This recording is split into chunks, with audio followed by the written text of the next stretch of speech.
Доброго времени уток! В прошлом видео я обещал, что если оно соберет 3000 лайков, то я сделаю видео про свои заброшенные проекты. Вы собрали 10 тысяч лайков всего за 3 дня. Ребята, вы просто космос. Поэтому я решил выпустить этот ролик намного раньше, чем планировал. И да, если кто не подписался, без видюхи тот остался. Ну а мы погнали. Все началось с того, что я просто рисовал графику для игры. У меня была мысль сделать быструю игрульку за пару дней для Google Play, чтобы срубить немножко денег. И заходя вперед, скажу, что это основная причина, по которой были заброшены не только мои проекты, но и большинство других разработчиков. За пару дней я успел сделать только Purple Heart спустя год, когда уже набрался опыта. Эту игру я делал в поезде, пока ехал в Сочи, в плацкартном вагоне, под ароматы доширака и песни пьяных дембелей. Но что касается Айрода, изначально я вообще не собирался делать его игрой. Но когда увидел лютый интерес аудитории к проекту, я понял, что его надо сделать. Я даже сделал сайт для этого проекта, на котором пытался вести что-то вроде дневника разработки. И это еще больше подогревало интерес и приводило новую аудиторию. Поэтому я с уверенностью могу сказать, что сайт — это нереально важный элемент продвижения. И его обязательно нужно сделать.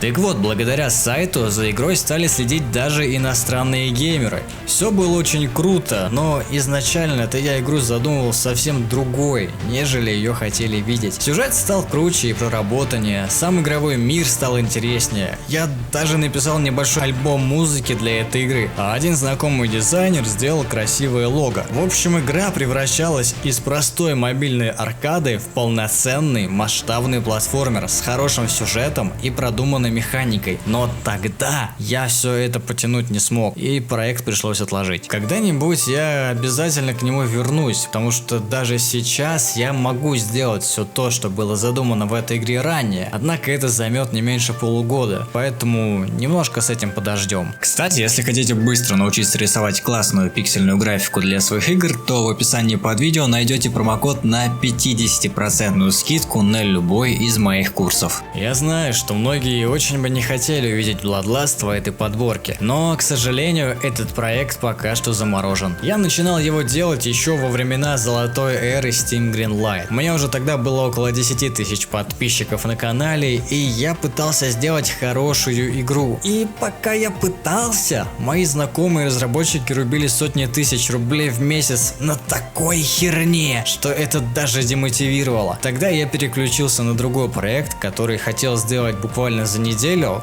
чисто чтобы заработать похожую сумму и продолжить дальше делать Bloodlust, ибо кушать тоже на что-то надо было. Но, к сожалению, я опоздал. Золотая эра Greenlight очень резко кончилась. Появился Steam Direct, и почти все проекты, которые ждали одобрения в Greenlight, получили его, в том числе и Night of Aggression. Конечно, радости моей не было предела, однако я обещал своим подписчикам, что в том виде игра в Steam не появится, что я обязательно ее доработаю, и как видите, она до сих пор висит в Greenlight, ждет, пока я ее доработаю. Конечно, я мог бы давно на все это забить и просто выложить ту сырую игру, получить за нее карточки и иметь неплохой доход со всего этого, но я дал слово. Поэтому ее тоже можно считать замороженным проектом, ибо место для нее в Steam-то уже есть, но теперь ее надо делать с нуля, ибо исходников у меня не осталось, да и Unity уже с 5-й версии много раз обновлялся. Как вы понимаете, все это здорово отвлекло меня от разработки Bloodlust. Я пытался сделать из него что-то новое, необычное и прям крутое.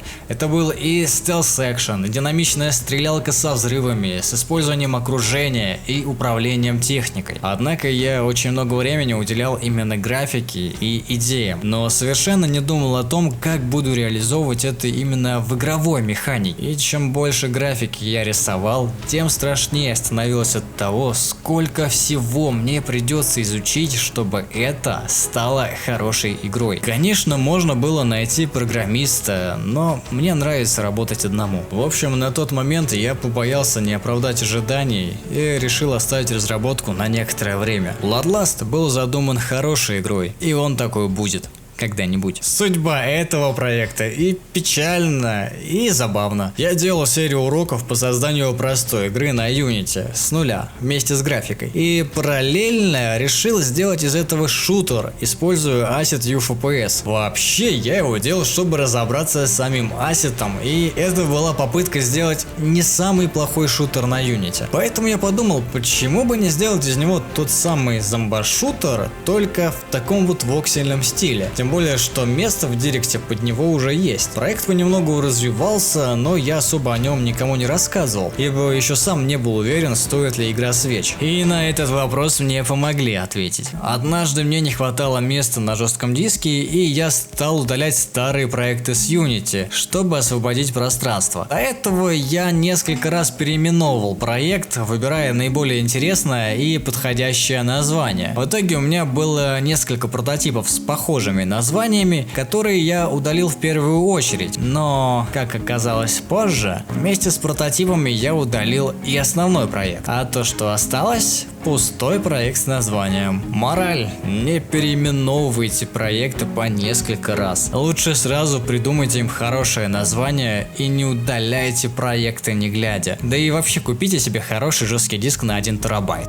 В очередной раз я пытался сделать шутер, но уже в популярной лоу-поли графике с некоторой стилизацией. Я также планировал выложить ее на место Night of Aggression, и эта игра выбрала в себя лучшие наработки с предыдущих попыток. Однако у меня были сложности с игровой механикой, которые я никак не мог решить, и о которых даже не у кого было спросить. В итоге у проекта есть основной пакет графики, неплохой сюжет, стиль, но абсолютно нет механики. Тогда я решил оставить на время попытки сделать шутер и вернулся к платформерам. Графика, кстати, продается в одном из бандлов, ее можно использовать в своих коммерческих проектах. Модельки для зомбома я все равно буду немного переделывать, улучшать и оптимизировать, а для персонажей использовать мокап анимации, чтоб как в Call of Duty. В общем, у меня есть в планах закончить эту игру, но не уверен, что скоро за нее возьмусь, ибо есть Bloodlust и Irod, которые люди ждут намного больше. Прототипом этой игры стал мой первый квест про пиратов, о котором я рассказывал в предыдущем видео. И, кстати, эта игра также делалась на джем для этого же сайта. Но только я снова немного опоздал, и до конца джема оставалось всего 2 дня, даже чуть-чуть меньше. Эту игру я сделал, по сути, за 11 часов. Как вы понимаете, я очень торопился, и в итоге игра имеет целую кучу костылей и левых механик, лишь бы все работало. Поэтому механику игры надо переделывать с нуля, а сюжету вообще не помешает доработка. У меня не было цели победить в конкурсе, я просто хотел принять участие и напомнить о себе сообществу разработчиков. Впрочем-то, это у меня получилось. Ну а продолжать разработку я не стал, так как в тот момент работал над другой игрой, и она стала своего рода разрядкой для мозгов, после чего я вернулся к основному проекту со свежим взглядом. Векторная флэт-графика становилась все более популярной, и чтобы оставаться на волне, я решил сделать небольшую игрулю с плоской графикой. Я давно хотел сделать какие-нибудь простые аркады на Google Play, и эта игра мне казалась почти идеально подходящей для этого. У меня в голове был примерный геймплей этой игры, и изначально там были космические корабли и бомбы. Но почему-то вдруг я решил делать игру про пингвинчика. Графика была придумана и нарисована за 1,5 часа, а вот с геймплеем пришлось чуть повозиться, где-то пару дней. Мне предстояло работать с новыми функциями и командами, которыми я ранее никогда не пользовался. Саму игру я сделал, но некоторое количество багов, которые я не знал как исправить, портили всю малину. Я искал способы решения этих проблем, но находил много лишней и ненужной информации, от которой в голове получилась каша, и я окончательно запутался. Впрочем, если у подписчиков будет интерес к этой игре, то я закончу ее сразу после кликера, так как игра по сути почти готова.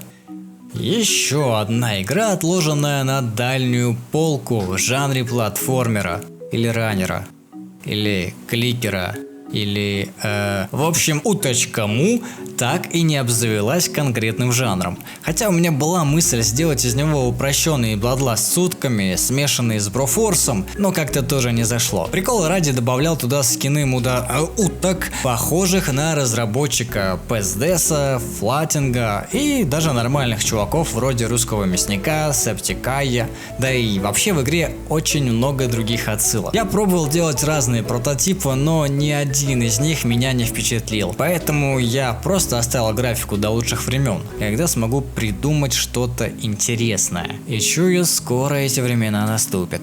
Новогодняя Сасанта стала разрабатываться за неделю до Нового года. У меня тогда было 75 тысяч подписчиков, и я очень хотел, чтобы на НГ, на мой канал, было подписано ровно 100 тысяч человек. Я стал делать видео почти каждый день, попутно разрабатывая новогоднюю игру, чтобы она тоже привлекала новую аудиторию. По задумке, это был топ-даун шутер, или проще говоря ТДС, но на новогоднюю тематику. Однако видео по разработке этой игры набрало очень мало просмотров на фоне других моих видео, а одержимый желанием набрать 100 тысяч подписчиков, я оставил эту идею как невыгодную. Да и вообще, как назло, счетчик подписчиков остановился на 90 тысячах за день до Нового года. Я, естественно, очень расстроился и был уверен, что за день 10 тысяч подписчиков я не наберу. Но, видимо, Новый год и правда время чудес, потому что 1 января нас стало ровно 100 тысяч. После этого я вернулся к разработке Soul Sanты в более спокойном темпе. Однако хотел успеть хотя бы к Рождеству, но не успел. Немного переоценил свои возможности на тот момент, так что может я продолжу ее делать к этому Новому году, но уже не за неделю до праздника, а хотя бы за месяц. По мнению многих хейтеров, проект заброшен и у него нет будущего, потому что я его заброшу. Боюсь, что придется их расстроить, ведь нет ничего лучше, чем сделать то, что по мнению других вы сделать не сможете. В общем, не переживайте, а этот проект дойдет до конца, ибо мне самому интересно, что из этого выйдет. Получится ли портировать эту игру на игровые консоли, сколько я на ней заработаю и как много людей будет играть в эту игру, много ли из них пройдут ее до конца,